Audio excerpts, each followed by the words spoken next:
Good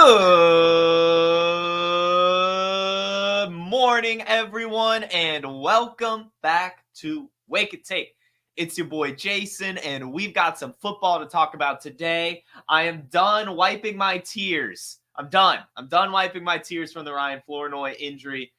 Instead, actually, this morning, the delay is caused by none other than technology, as sometimes it goes. My computer decided to restart at 9:55. It just said an error occurred. We're going to restart it. But we're good. The computer's live. The stuff's good. So we're good. We're going to talk football, and it's going to be nice. And today, we've got some under-the-radar players to talk about, which I'm excited to do. So go ahead, take out your coffee, sit back, relax, and enjoy the show.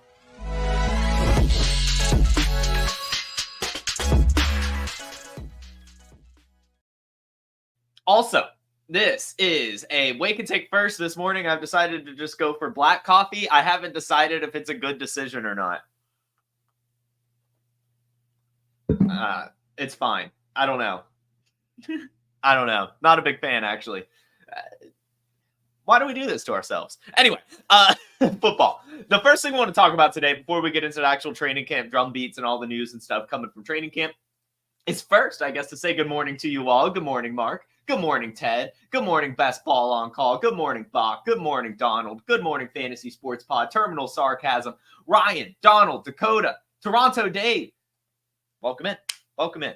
Glad to see you all this morning. We have some news to talk about, but before we get into the news, and now I've said good morning, I want to talk about this new rule that the NFL has decided to do as of yesterday, and that is banning the onside kick outside of the fourth quarter. Also, teams must be down in order to do the onside kick, and they must announce that they're doing an onside kick before attempting it. Is it a big deal? No, it's not a big deal. A lot of people, myself included, overreacted to this when we first saw the headline, NFL not allowing onside kicks until the fourth quarter. They must announce it, and they must be behind. Not a big deal. As we know with the new kickoff rules, an onside kick actually doesn't really make a lot of sense. As we know, now the kicker lines up by themselves and the rest of the team is about 10 yards ahead of them. So an onside kick would pretty much always be successful for the most part without some sort of change in the rule. The only thing that pisses me off, the only thing that bothers me, the only thing that grinds my gears when it comes to this rule is the fact it can't be done outside of the fourth quarter. I think that's the ridiculous part because, that while the element of surprise is taken away, we've seen in the NFL, the Patriots, 28-3 Super Bowl against the Atlanta Falcons. They did an onside kick in the third quarter. Without that, they couldn't even win the game. So that is the only thing that bothers me, really, the fact that it can't happen until the fourth quarter. Because no matter what, onside kicks wouldn't have worked with the new kickoff format. Yes, Fantasy Plumber, half the success was the element of surprise. With the new kickoffs, it was literally unfair.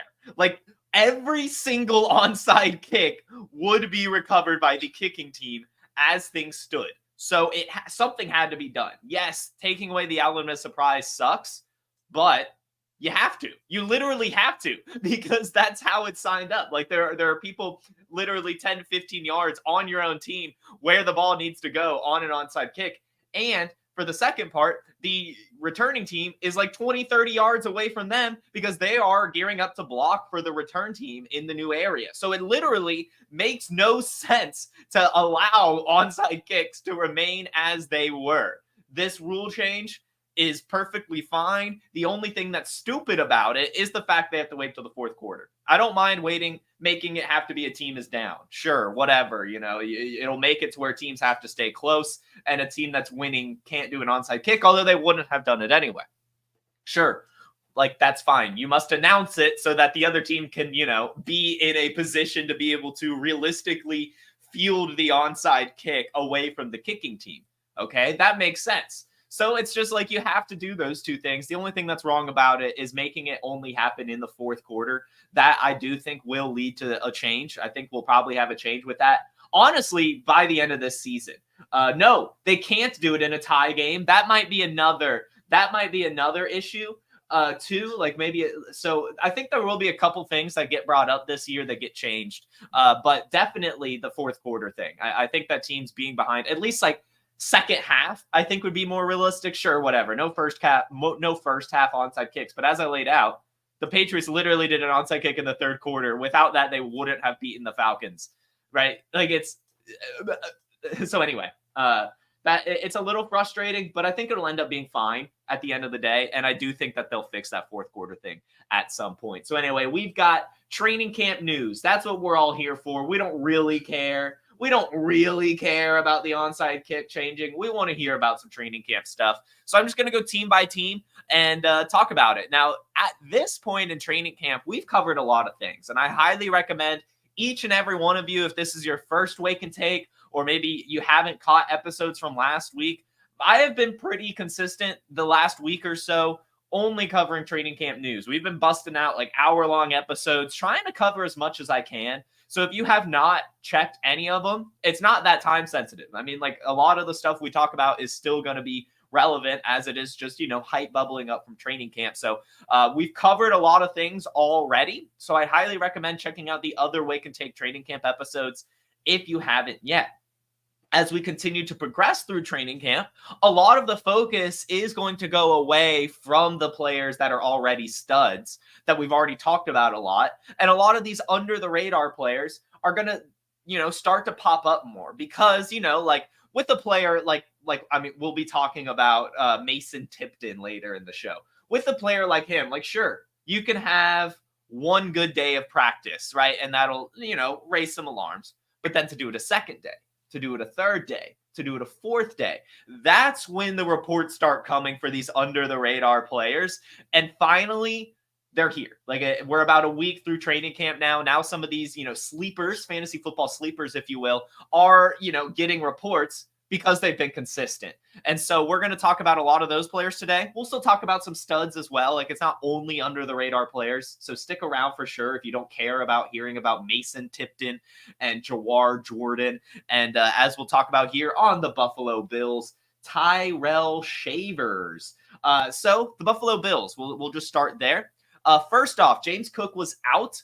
So the Bills were able to kind of cycle between Ty Johnson and Ray Davis yesterday. And here is what was said. During the practice, there were only two running backs that worked in with the first team offense. That included veteran Ty Johnson and fourth round rookie Ray Davis. It was a pretty close to even split in how often they lined up with Allen and the top unit, with Johnson having the slight edge over Davis. And then just a few hours later, Johnson heading back to the locker room with traders after an apparent injury from big hit from Terrell Bernard on a running play to the left side. The injury severity is not known for Ty Johnson, but that just means that Ray Davis is now the RB2 for the Buffalo Bills, almost affirmatively, given until we know the severity. And even then, we already knew Ray Davis was going to end up being the RB2 anyway. He had been already, gaining a ton of hype from camp. Really good producer in the SEC, really good profile. Fourth round draft pick is not bad at all for a running back, and he can catch some passes. So we already knew Ray Davis was going to do this. Unfortunately for Ty Johnson, he gets injured, and it's going to open the door even more for Ray Davis. Hopefully he's back out on the field. We'll find out, more later today, tomorrow, if he's back, hopefully more on the injury in general. But Ray Davis is the backup running back you want in Buffalo, which then leads us to the next Buffalo receiver you might want to take some shots on, although I think I'm going to stick to my guns here and say no, is Tyrell Shavers. As you guys know, my one problem with the Buffalo Bills, and you might see it if you're on our Instagram page right now from a quote from yesterday's show, and it'll be on Twitter in about 15 minutes. Basically, I don't believe that this Bills offense is going to have an alpha. I really do believe that they're going to be spreading it around to as many weapons as possible. And we've been seeing that at camp. We've been seeing reports of Dalton Kincaid showing up. We've been seeing reports of Dawson Knox showing up, Curtis Samuel, Mac Hollins, Khalil Shakir, right? Everyone is making noise at camp right now from a receiving weapon perspective. And that to me only further brings home my point that there won't be an alpha. That Josh Allen is going to be spreading the ball around to really everyone in the offense, and everyone's going to be asked to do a multitude of things. I mean, even Keon Coleman, the rookie, is showing up. And now we're hearing reports that Tyrell Shavers, 2023 undrafted Tyrell Shavers out of San Diego State, is making some noise. Sean McDermott has been very impressed, and says that Shavers has been getting more looks with the first team offense. Matthew Bove tweets out, Tyrell Shavers continues to be one of the guys standing out at camp. Just had a nice catch from Allen. And the fact that he's catching passes from Allen in itself is notable. This is notable. This is totally true. If you are catching passes from your team's starting quarterback, that means you're probably at least close to the starting roster, or you plan to figure into the starting offense one way or another. And the fact that we hear yet another Bills player catching passes from Josh Allen, that has to raise some alarms for you Dalton Kincaid truthers. It just has to. I'm so tired of it. I'm just so tired of it. Dalton Kincaid wasn't even that good last year when Dawson Knox was out there, when everyone was healthy. Like, he was just totally fine. And even in the games that he was the only weapon, he was still just totally fine. I mean, look at his game logs. Not a single 20-point performance, and only, 4 games straight with 15, right? Like, that's good. Like, you want that, sure, whatever. But no 100-yard games, no double-digit target game, 1 double-digit target game, sorry. 10 receptions for 81 yards and no touchdowns. Like, I don't see it. I do not see it. Why he's being drafted right now as the tight end 3, sometimes the tight end 2, Dynasty rankings way above, like Kyle Pitts and Mark Andrews and a bunch of other actually proven tight ends. I do not get it. Now, if he goes out there and proves it, like if he goes out there weeks 1 through 4 and is getting 9 to 14 targets a game, then sure, whatever. Then we can boost him up. But right now it is all projection. All of the analysis for Dalton Kincaid is Stephon Diggs is gone. Somebody has to get the targets. No, that's not how football works. Tyreek Hill left Kansas City, right? Did Mecole Hardman get 100 targets? No. Like, I'm so tired of it. I am so tired of it. Every single Bills report from training camp so far has said, here's Keon Coleman making a great catch. Here's Curtis Samuel making a great catch. Here's Mac Hollins showing up. Oh, man, Khalil Shakir making a big play. Dawson Knox going crazy in the red zone. Tyrell Shavers? What are we talking about here? Seriously. This should prove it. If you own Josh Allen, congratulations. The offense runs through him. We know this. He's still probably going to be quarterback 1, right? It doesn't matter who the weapons are. We saw it with Patrick Mahomes, right, the last few seasons. I mean, they're winning the Super Bowls without any weapons. And you're telling me that the Bills haven't seen that, right? That the Bills haven't watched the Kansas City Chiefs and just been like, all right, like, maybe we don't need an alpha. Maybe we just need some good receivers running good routes and a nice scheme. So that's just where we're at. That's just where I'm at with it. I am not going to tell you guys. I guess I'll say if you have the roster space and like, I don't know who I would roster Tyrell Shavers over. Like, I know, like, at all. I don't know where Tyrell Shavers fits into any fantasy football roster, even if he finds himself on the first team, because like I'm saying, I'm expecting it to be spread around a lot. So you're never really going to be comfortable starting him at all. So anyway, I do want to say this. Tyrell Shavers was recruited by Nick Saban. He did actually spend his first 2 years in college at Alabama, which I think is interesting. However, he transferred to Mississippi State, had no production, then went to San Diego State, where he had, decent production. Over the last 2 seasons, has combined for 850 yards and 5 touchdowns off of 56 receptions. So not great production, but also, it's not like quarterback play is that good at San Diego State either. The thing that is notable, again, went to Alabama's first 2 years, did stick on the Buffalo Bills practice squad last year, and he's 6'4". So he's got some height. One thing that is interesting is that I saw one thing say that, he might just get mixed in, like there might just be a cycle or something, could be like a red zone threat or something. But I'm not like, I don't think I really want you to go pick up Tyrell Shavers. I mostly just wanted to talk about him to bring further home the point that everyone is catching the ball in Buffalo. And sure, Dalton Kincaid could totally lead the Bills in targets. Like, that could be fine. But I think the argument that he has tight end 1 upside is wrong. He doesn't. He doesn't. Like, he's a tight end 3 being drafted at his ceiling, or a tight end 1 being drafted as the tight end 3 with, tight end 5 upside, I feel like. I mean, sure, he could be top 5, but he's being drafted too high. You can get some value out of him. I will say this, Mark, I think he got a good deal. I mean, a 25-second and Luke Musgrave for him is not a ton at the end of the day. I feel like that's a reasonable trade for him, because then you could probably take Kincaid and get Kyle Pitts in a second, really. I feel like, or at least Kyle Pitts in a third.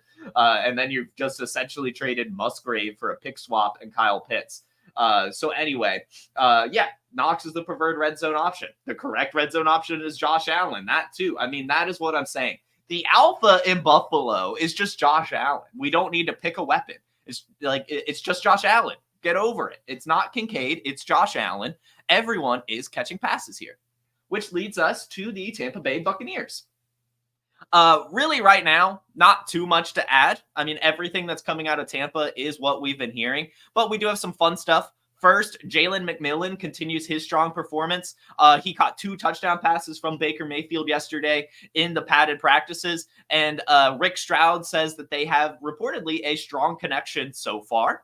Also, Chris Godwin has been putting on a route running show that is guys on both sides oohing and ahhing on the sideline. This comes as the practices yesterday began. A lot of teams added pads to practices, so you're able to get some true reps out there. Chris Godwin lighting the world on fire. The last thing I wanted to talk about, which I had no idea this guy was still in the league, much less a Tampa Bay Buccaneer, but Baker Mayfield opens 11 on 11s with completions to K-Dot, Mike Evans and Sterling Shepard. Totally forgot about Sterling Shepard. I saw that name and I was like, what? Sterling Shepard? What is he doing? What?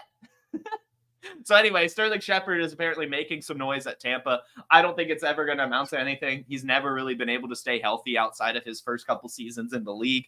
With Jalen McMillan making some noise, with Trey Palmer being decent enough in his rookie season, I don't think there's much room for him. But, it's just cool to see players still hanging around, still making their millions. So I'll just give a small little clap to Sterling Shepard. I'm not giving any fantasy advice there. Just thought it was funny to see his name.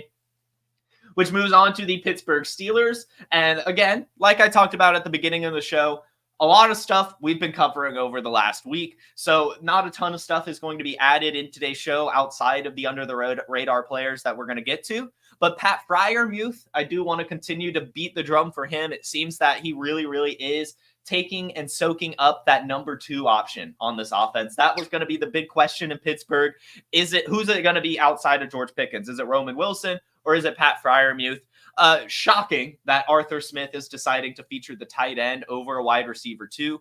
This is the quote itself. Not that it's a shock to hear Pat Freiermuth is having a solid camp, but he's reaping the benefits of being the clear number 2 receiver in this system, one that frequently puts multiple tight ends on the field. So really good news. Again, Pat Freiermuth was a very interesting prospect as a rookie, had a really decent rookie season, but then, of course, the Steelers have had a terrible quarterback room the last couple seasons. And so Pat Freiermuth now with an upgraded quarterback room, I think Russell Wilson and Justin Fields are better quarterbacks than Kenny Pickett.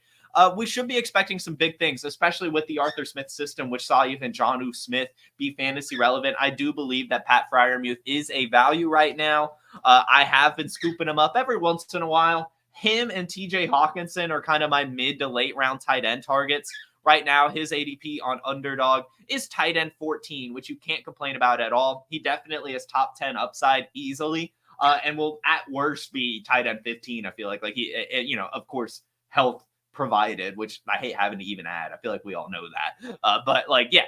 Anyway, should be a consistent option, should get a ton of volume. And be good. The thing about Pat Freiermuth that I've never liked about him was he was overvalued. I didn't like him at tight end 8, tight end 10, because he doesn't have a massive ceiling. He just has a pretty high floor, which is good at the tight end position. It's not great, but as your tight end 2 on a team, or you're starting tight end, if you're strong in other places, you could definitely do worse than Pat Freiermuth. And it sounds like he's locked down the number 2 option on the Steelers. Which is pretty good. You got to accept that, especially with Deontay Johnson gone. So we'll move on to the Jacksonville Jaguars. Not a lot to add here either, but as we reported last week, the first team offense was reportedly being terrible. Trevor Lawrence was turning it over time and time again. So far, what we've heard the last couple days is that things have started to tighten up for the offense, and that's good news. As we talked about last week, I did believe that we could pump the brakes on that a little bit. He did lose Calvin Ridley, and just have to fight back with Christian Kirk, the new weapons, better offensive line. Like, you've got to work through some kinks as an offense. Now, you wouldn't really want that given a lot of the Jaguars' offense stuck together, but still, that's what training camp is for. You can work through things. To hear that they have worked through it and they're at least trending in the right direction is all we can ask for. And a big part of it, reportedly, from what I'm hearing and reading, is that Brian Thomas Jr. is kind of the reason for it. Like, he has finally started to come alive over the last few days, making some highlight catches and stuff like that, which has, of course, just opened up the rest of the offense, help Trevor Lawrence feel comfortable with an option he can trust. So that's really good news. Brian Thomas Jr. is someone I want in Dynasty. I've been saying it. However, what I have been arguing, which might end up being wrong if he really is showing up in this way, was that I was going to wait for like week 3, week 4 to try to buy him, as I figured he might start off slow. Like, I thought Trevor Lawrence would rely on Christian Kirk, rely on Evan Ingram to start the year, and then, of course, start to move in some Gabe Davis and Brian Thomas Jr. But if he's going to be the highlight of camp and already earning trust of Trevor Lawrence, things can change very quickly, especially when you have the size and athleticism that Brian Thomas Jr. has. So I might just go ahead and try to get him now, especially if I have like a Ricky Pearsall or a Keon Coleman. I think I would rather take the upside swing, a Xavier Legette, on a Brian Thomas Jr., just to see what happens, because he has the athleticism, he has the offense, and he has the actual alpha potential. So I do like Brian Thomas Jr. a lot. Like I said, I was kind of hoping to be able to buy him in season, because I really don't like buying rookies a lot unless I'm drafting them. So because it's always hard, right? Like, people draft their rookie and they want him. Like, you have to overpay, but if it's trending this way, I really don't you can't let these types of profiles go away from you just by trying to be cute and save a couple extra dollars at the end of the day. So I think I am actually officially putting my buy Brian Thomas Jr. stamp out there, because I don't want, that's the type of player that can beat you, right? Like, that's what the Podfather always says. You can avoid players that might not beat you, but if they can beat you, like the athleticism that Brian Thomas Jr. has, then you've kind of got to suck it up and just go for it. So yeah, officially, we have the Wake and Take stamp of approval to go by Brian Thomas Jr. Sure, it's based off camp hype, but I don't want to risk it. I don't want to risk it. It's a really good offense. I'm believing in Trevor Lawrence. They're pass happy, and Christian Kirk, right? Like, he's more of just a possession, intermediate receiver. Gabe Davis, we know who he is. He's boomer bust. Brian Thomas Jr. actually has a lot of opportunity to be really special in this offense. So it's official. Go buy him. Which leads us to the Cowboys. And yes, as far as I'm aware, Ryan Flournoy is still injured. So hopefully he gets healthy soon. It's okay. But what I do want to talk about the Cowboys is reportedly Trey Lance is sucking, which I do think is interesting, along with Ryan Flournoy. As we know, Trey Lance was actually making some noise at the rookie OTAs, at the voluntary mini camps, and early in training camps before pads came on, because he was actually connecting with Ryan Flournoy, funny enough. But now that Ryan Flournoy is out, he's sucking. So maybe that's a positive. Maybe that's a silver lining, or perhaps I'm leading too much into it. But here's the quote about Trey Lance, and it's not good. The pads haven't even come on, so it's difficult to be too critical. But if the Cowboys were opening the season tomorrow, Lance would be third on the depth chart behind Prescott and Rush. Lance hasn't pushed the ball down the field much. It'll be interesting to see how that changes as camp goes along. So obviously they're going to play out training camp, but as of right now, it seems he is the third string quarterback and Cooper Rush is looking better than him. That's not really good news. Obviously, he was sent away from San Francisco because he just didn't fit their system, wasn't really developing at the rate they wanted. And the Cowboys seemed like a decent place. I felt like Trey Lance could soak up some knowledge from Dak Prescott and everything. But it seems he might just be bad at football or something. Because, I mean, if you can't even show up without pads, I damn sure don't expect him to show up with pads. Wish him the best. Like I've been saying, I have a gut feeling about him on the Cowboys. But, gut feelings are wrong a lot. So I'm just going to leave it at that. I still feel good in my gut that he could turn it around, but I am not confident hearing that he is the quarterback 3 right now. It's not good news. It is not good news, especially with the Dallas Cowboys being at a place right now where they have to choose not to pay someone. Are they going to let Dak go? Are they going to let CD go? Are they going to let Parsons go? They can't bring them all back.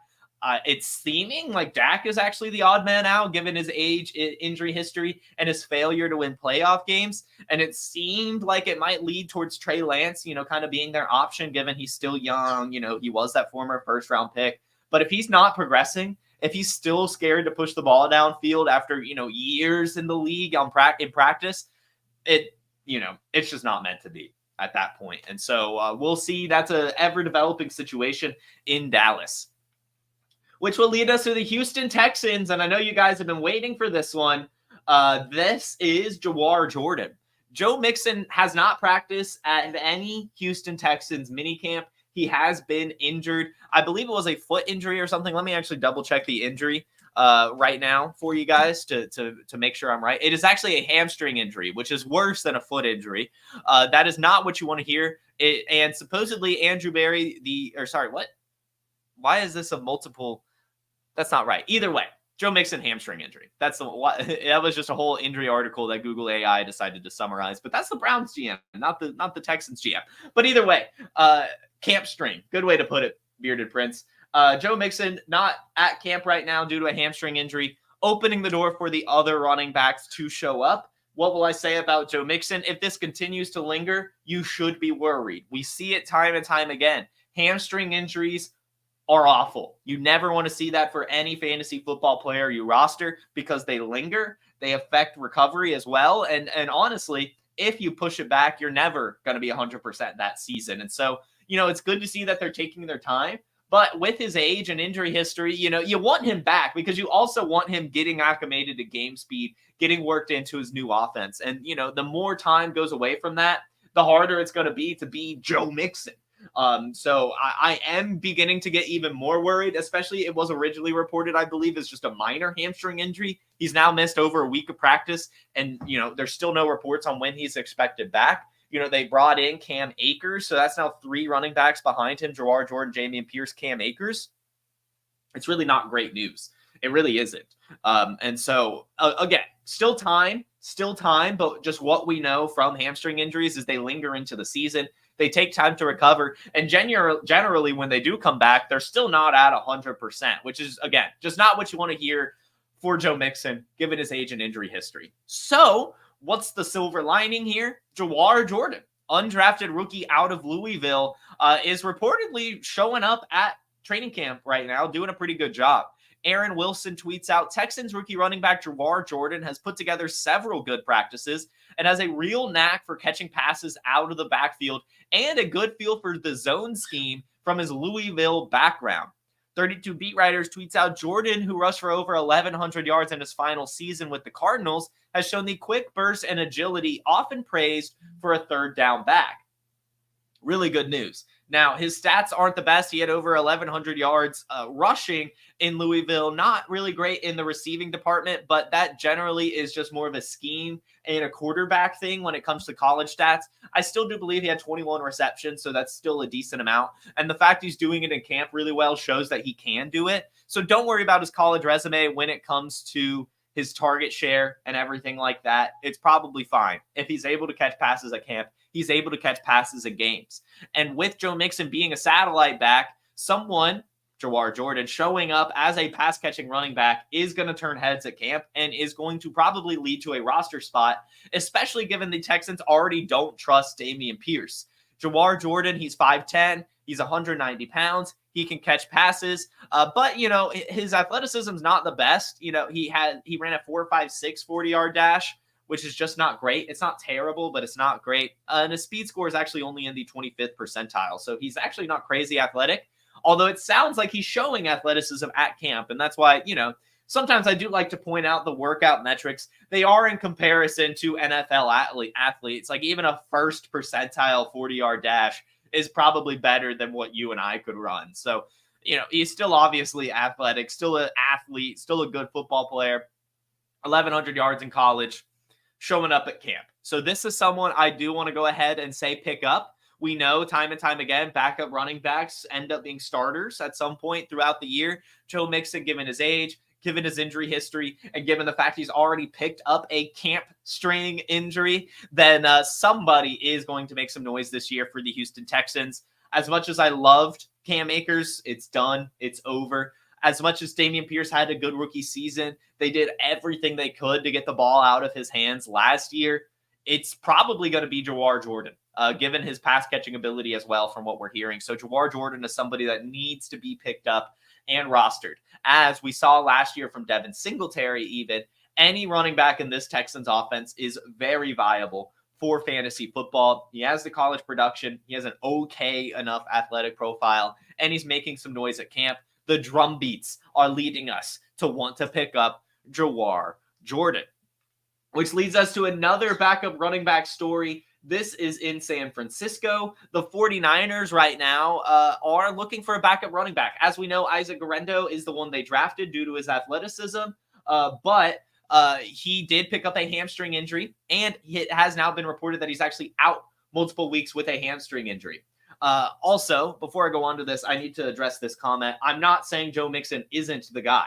I'm saying that we need to roster his backup, as this is fantasy football, and rostering handcuffs is important. I realize Joe Mixon is the starter. I'm not stupid. But what I'm saying is he has a hamstring injury. He's either going to get re-injured or he's not going to be 100%, leaving the door open for some other snaps, right? But Joe Mixon, if he's out there, he's going to be Joe Mixon and scoring fantasy points. This is just what we call in fantasy football a handcuff. Pick up Jawhar Jordan. So anyway, back to the 49ers.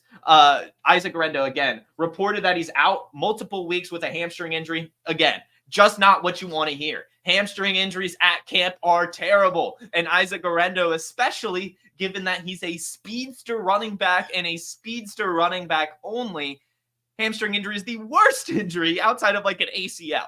That's something that will 100% linger for him. And I would almost wager to bet that his rookie season is more than likely lost.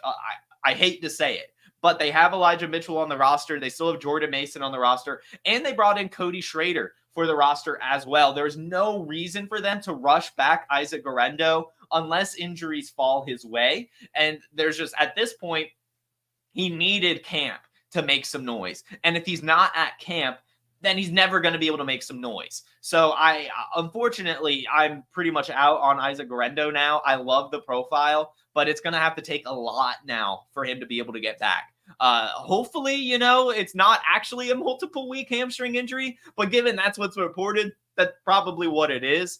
I mean, like, if he doesn't get a single preseason snap, then like it's definite that he won't be playing really at all this year unless like both Jordan Mason and Elijah Mitchell get hurt, which just sucks because I think all of us were very much excited to see what he could do. Pretty explosive running back, to say the least, with good size. Like so really sad, to be honest. But we do have some reports now that Jordan Mason is the RB2. Currently, he is beating out Elijah Mitchell. And Kyle Shanahan came out and said that he just likes the way Jordan Mason runs. He says he has a real feel for the offensive scheme and everything. And so right now he is ahead of Elijah Mitchell for the RB2 snaps, which is honestly probably to be expected. We saw it last year too. Elijah Mitchell did get worked in, but just his injury history kind of limits him from being able to come in a lot. Which is just an issue for him. But the 49ers have figured it out. I mean, Christian McCaffrey is getting, 85% of the snaps anyway. So whoever's behind him, again, more of an injury play. And even then, I would probably suggest the 49ers to go to a committee if Christian McCaffrey ever got hurt, like Elijah Mitchell, Jordan Mason, and Cody Schrader. Like, I don't think they would just do a one-for-one replacement, have a bell cow. Even if that is kind of something we have seen in the past, I think that, Christian McCaffrey is just one of those athletes. You can't replace it. You can't have a 1-for-1. Like, it's easy to have Raheem Mostert go down and then just feature Elijah Mitchell, right? But it's not very easy to have Christian McCaffrey go down and just replace him with Jordan Mason. No, you need to replace Christian McCaffrey with Jordan Mason and Cody Schrader. And Elijah Mitchell probably. And so that's kind of where my head's at. I don't think we should be picking up any 49er with the hope that they become startable in fantasy football with the Christian McCaffrey injury. I think if anything, we need to be rostering Cody Schrader in hopes of what could happen when Christian McCaffrey leaves San Francisco. I think it's like if you're looking at this backfield, it's a long-term play. It's either going to pick up Isaac Guerendo to stick on your taxi squad this season, going to pick up Cody Schrader to stick on your taxi squad this season. For San Francisco, it's Christian McCaffrey or bust to me.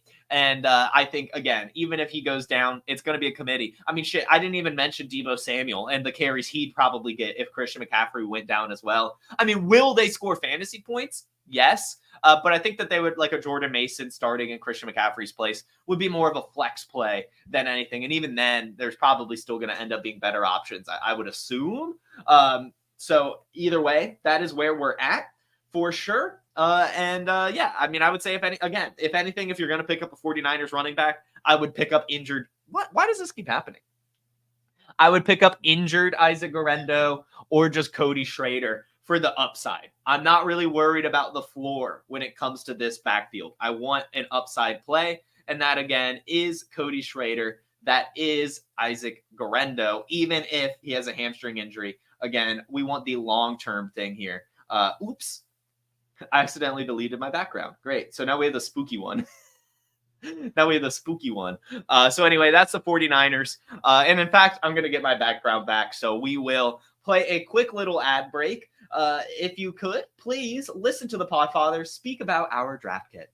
Hey, it's the Podfather of great news. The draft kit is live. It is world famous. Why? Because it is the best resource for winning fantasy football championships that exists. There are rankings and cheat sheets for every format you can imagine.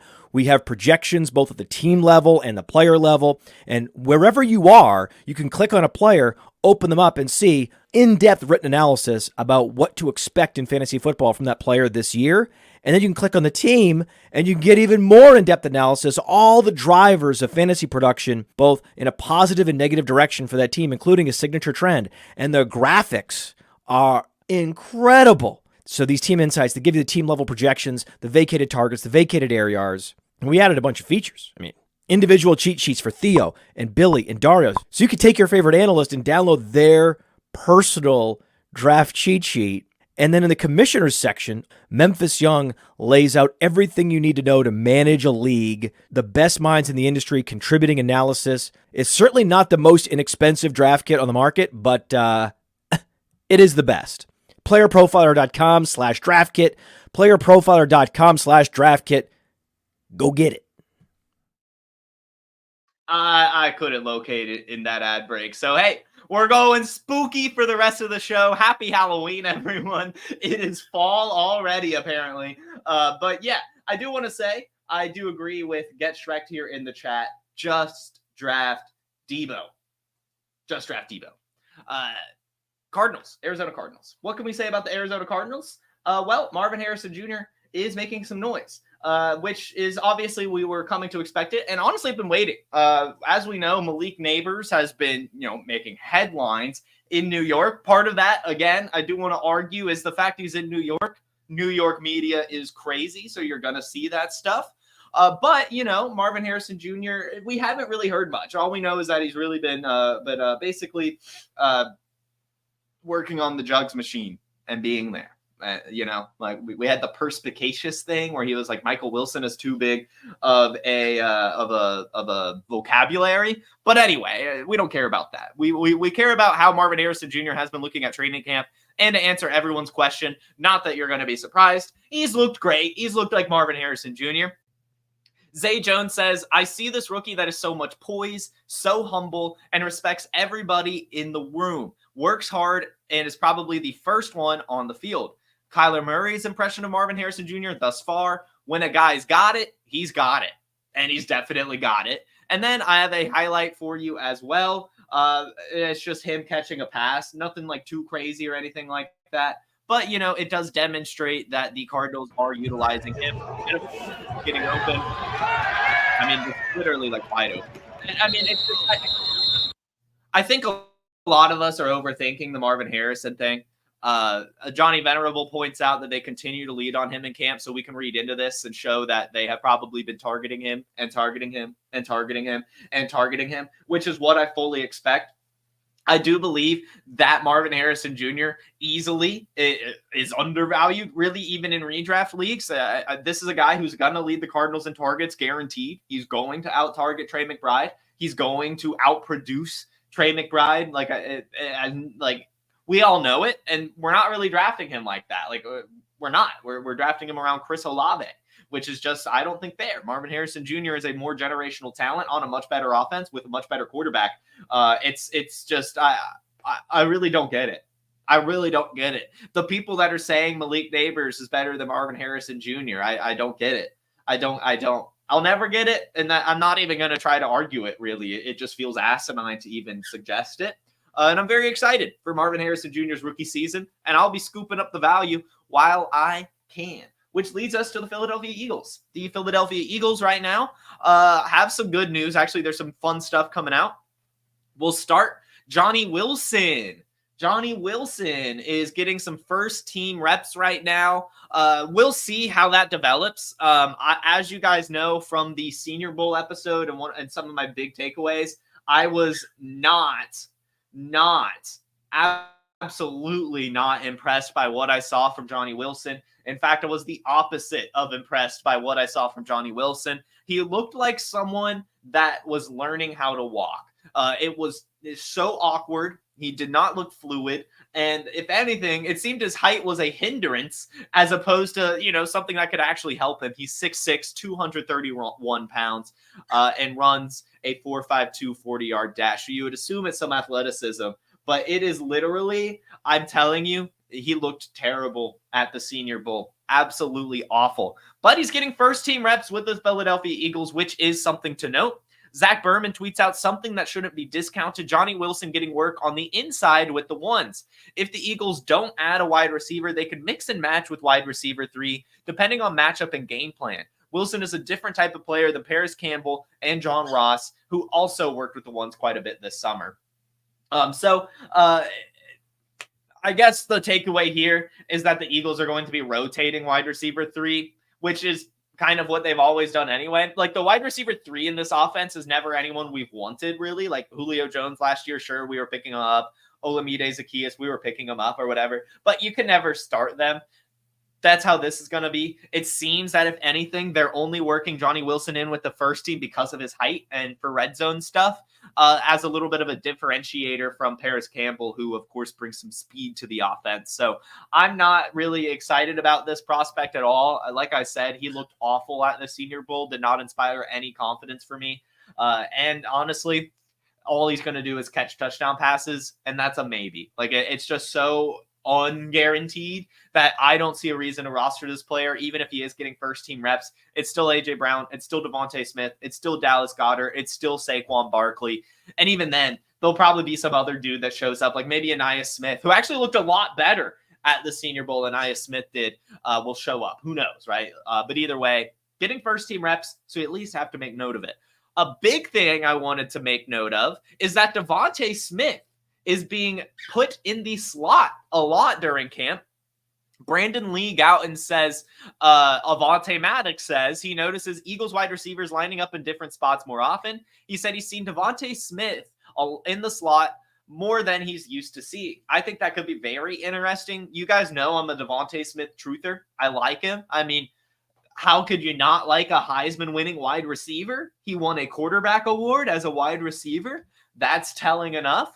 But also we're hearing tons of reports that he's making some great catches at camp. And now we're hearing they're working him in the slot. I think that could be huge for a player like Devontae Smith. If he can work all over the field, then it sounds like he's going to become the 1A, really, at least in terms of how many targets he's going to get, which is incredible. And probably really good for AJ Brown too, who could just focus on what he does best. And that's being an absolute athletic freak on the boundaries. So cool stuff for Devontae Smith is all I would really say. If he's in the slot, that's got to be pretty sweet. That probably means he's going to get 10 targets a game, which is huge.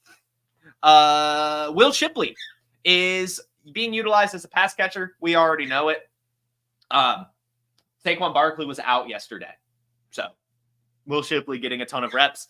But what's interesting to note is that he's also lining in at the slot, Will Shipley is. So clearly that's what they liked about him as a pass catcher, which again, just further brings home the point that this is a new Philadelphia Eagles offense. We talked about it yesterday, so highly recommend going to check out the episode because it highlighted basically how they had been distributing snaps. Jalen Hurts, for example, has had double the amount of completions thus far in camp than he did last year. They're going to be passing the ball a lot. And Saquon Barkley was the person that has the most receptions so far in camp as well. So they're clearly utilizing the backfields, the running backs as receivers. So Will Shipley, definitely a handcuff to roster. And he's already getting work with the first team. Even when Saquon Barkley was out there, he was getting work with the first team. Like, he's clearly the RB2 over Kenneth Gainwell. Go ahead and roster him. Good news there. New York Jets. Garrett Wilson is also getting some work in the slot. So that's cool to see. Again, you just like to hear that. If a player is being moved into the slot, that clearly shows that they want to target him more.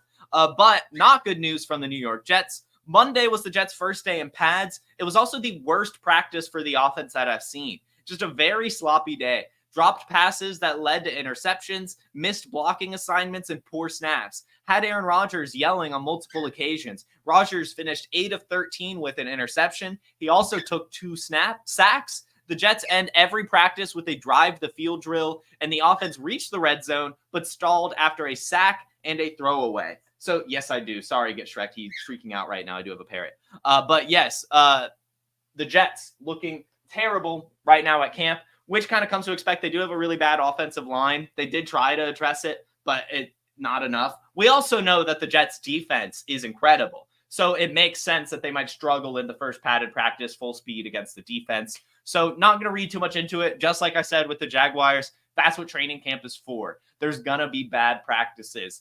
They're going to get through it more than likely. If this continues well into August, that's when we can start being worried. But for now, let's move on. The Dolphins, the Miami Dolphins, more Jaylen Wright hype. Jaylen Wright has another shifty run to the perimeter with a buttery cut to daylight, picked up 12 or so. Again, Jaylen Wright, you need to pick him up. Pick up Jaylen Wright. Panthers, the Carolina Panthers. Dave Canales is excited for Chuba Hubbard. He says, Chuba Hubbard runs angry and runs with the kind of style we want to be about. He also had another quote talking about how they'll see how they distribute running back snaps based on how they show up in camp.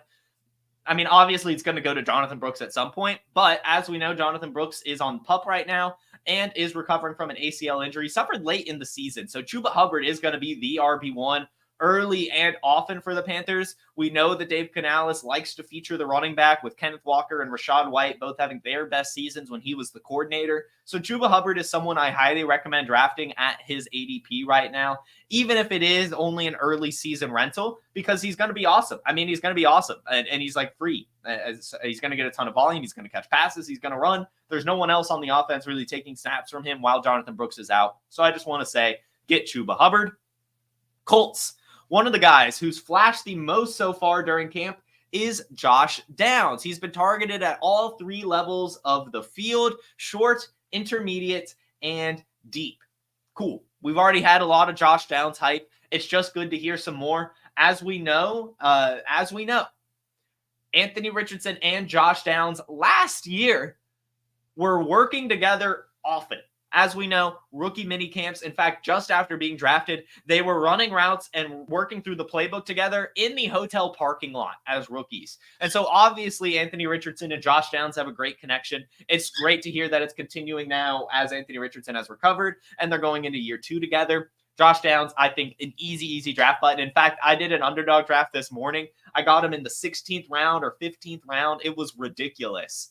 It was ridiculous how late he's going. He's clearly the wide receiver 2 on this team, especially with the news coming out yesterday that Jelani Woods is the tight end 3 currently on the depth chart. The current tight ends ahead of him, Kylan Granson and the other one, aren't, athletic. They're good blocking tight ends. They can make these catches every once in a while like we saw last year. But Jelani Woods has the athleticism. If he's going to have to fight for that starting spot, then, there's going to be an intermediate receiver. It's going to be Josh Downs. So I highly recommend drafting him right now in PPR leagues. He doesn't need, I know that generally we're looking for these players to have a lot of volume.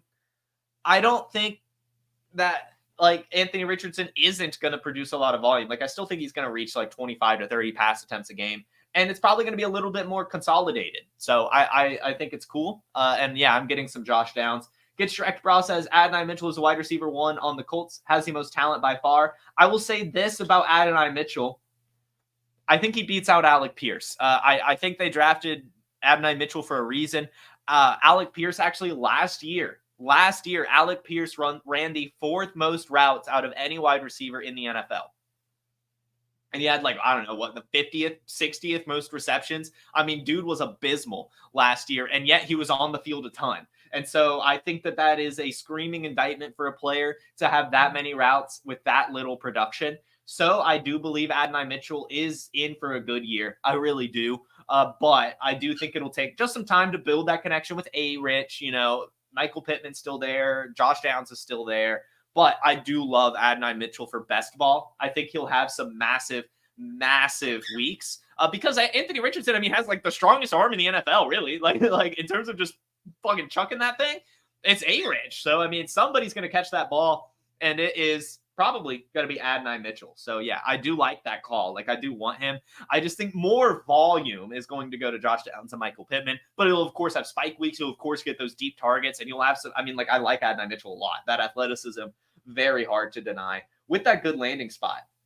So, Broncos, just real quick, the rest of these are quick except for the Michael Tipton stuff, or Mason Tipton. The Broncos, Greg Dulcich has revamped his running stride and has been drilling it repeatedly all offseason, hoping that that'll help his hamstring injury from continuously repeating. So Greg Dulcich, kind of like Christian Watson, working through a hamstring injury, and got some outside help and suggestions on how to help it. His running stride wasn't long enough. So we'll see what that means.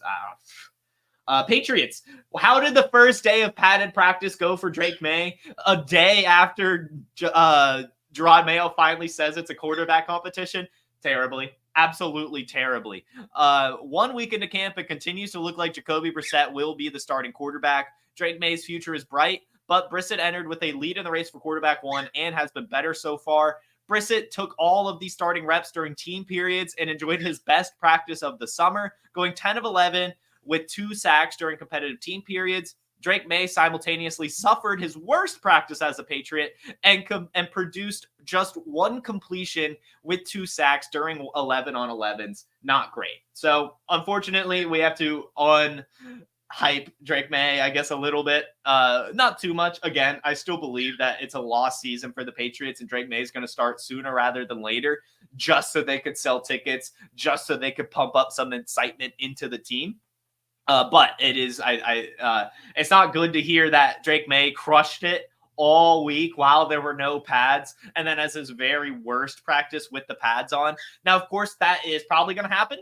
Obviously that means the practice is full speed now. You're playing against the defense, and so you're probably going to be bad. So hopefully he can, work through it. Again, that is what training camp is for. But, to hear such a stark contrast between him and Brissett does show that he's got a long way to go. Also, just real quickly, Javon Baker continues to make highlight after highlight.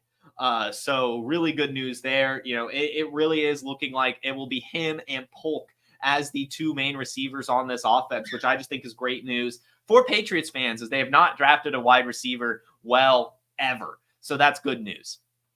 We'll now move on to the Saints. The New Orleans Saints has 1 player making noise, and it is a lot of noise. In fact, I have 6 different tweet screenshots that mention Mason Tipton. So I'll just read these. Luke Johnson says, another day, another big play from undrafted receiver Mason Tipton. Hauled in a big gain downfield from Jake Haener and got the offense hyped up. More Mason Tipton hype. I'm reaching the point with Mason Tipton where I want to see him with the 1. He continues to produce against backups. Dennis Allen just compared Mason Tipton to former Broncos corner Chris Harris and how he stood out as an undrafted free agent. Every day he does something to catch your eye.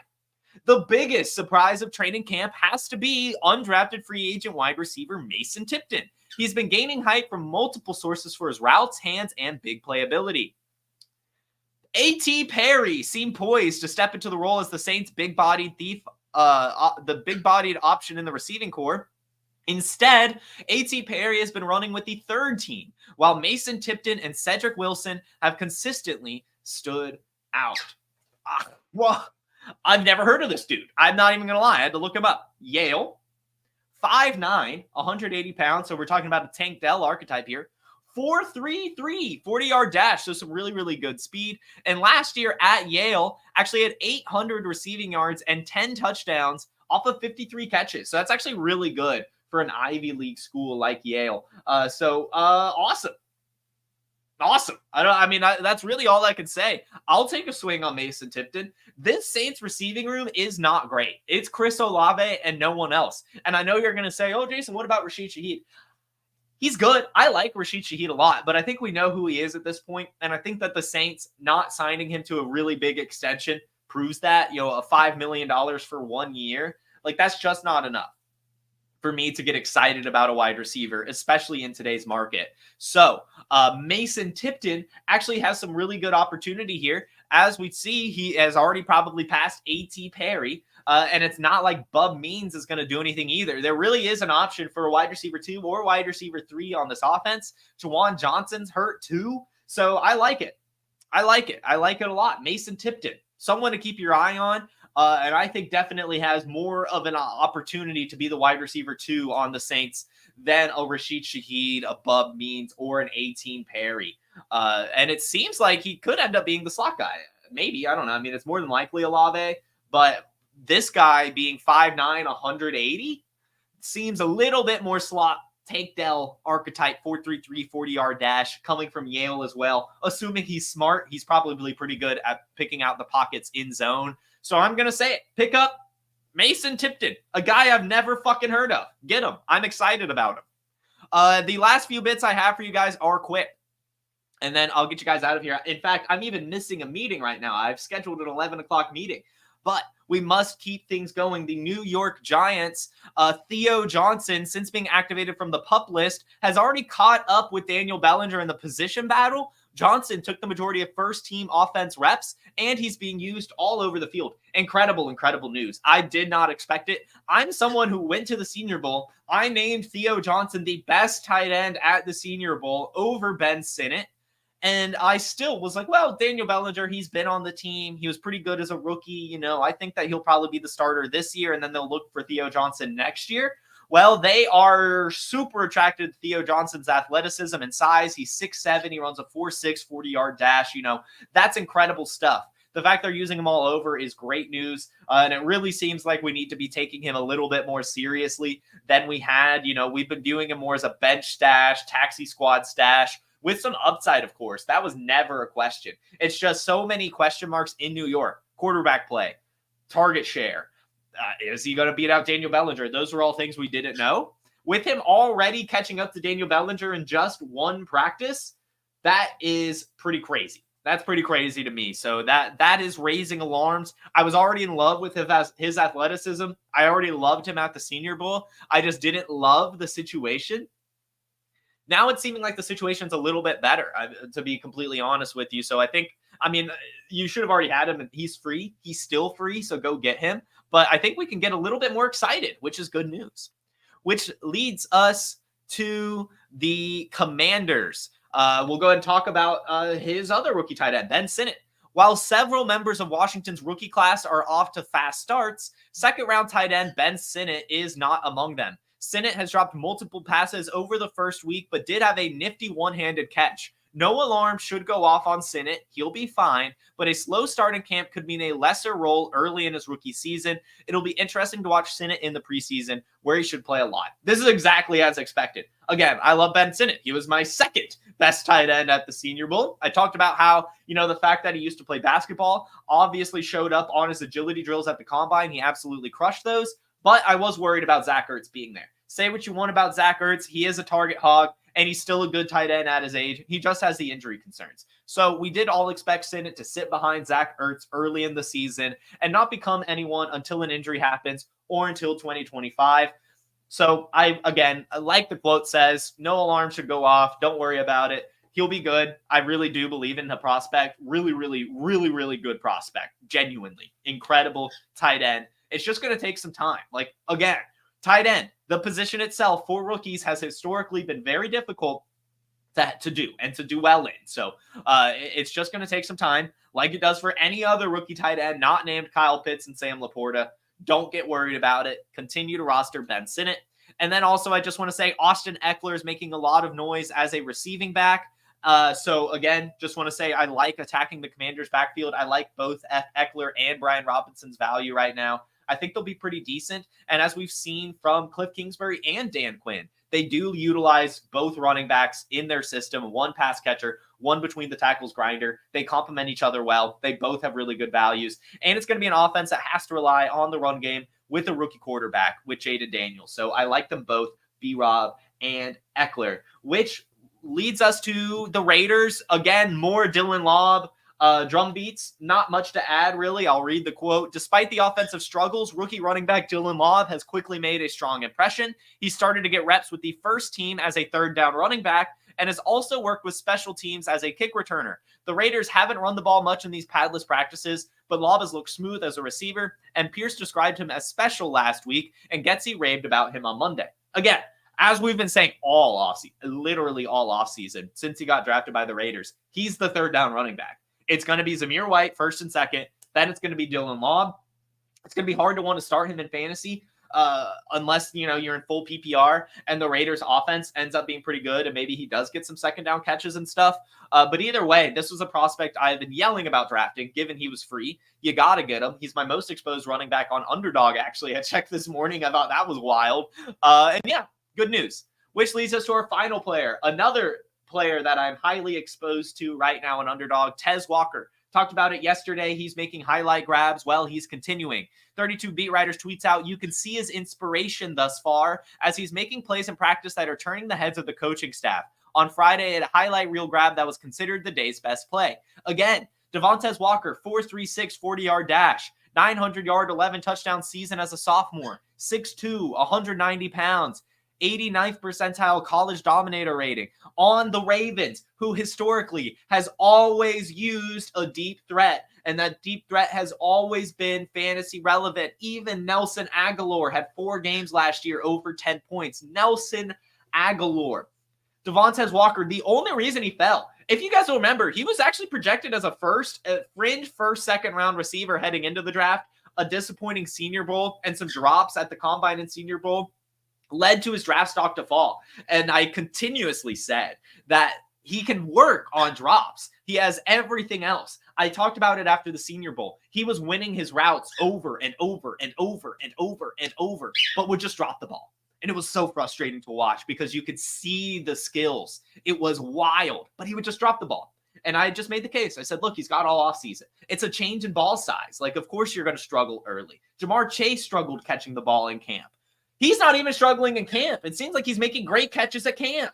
So again, I say draft Devontae Walker. And that, ladies and gentlemen, is all I have for you. I would love to stick around and answer some questions as I usually do. But like I said, I have an 11 o'clock meeting, so I'm already late. You all have a terrific Tuesday, a wonderful rest of your week, and I will see you tomorrow.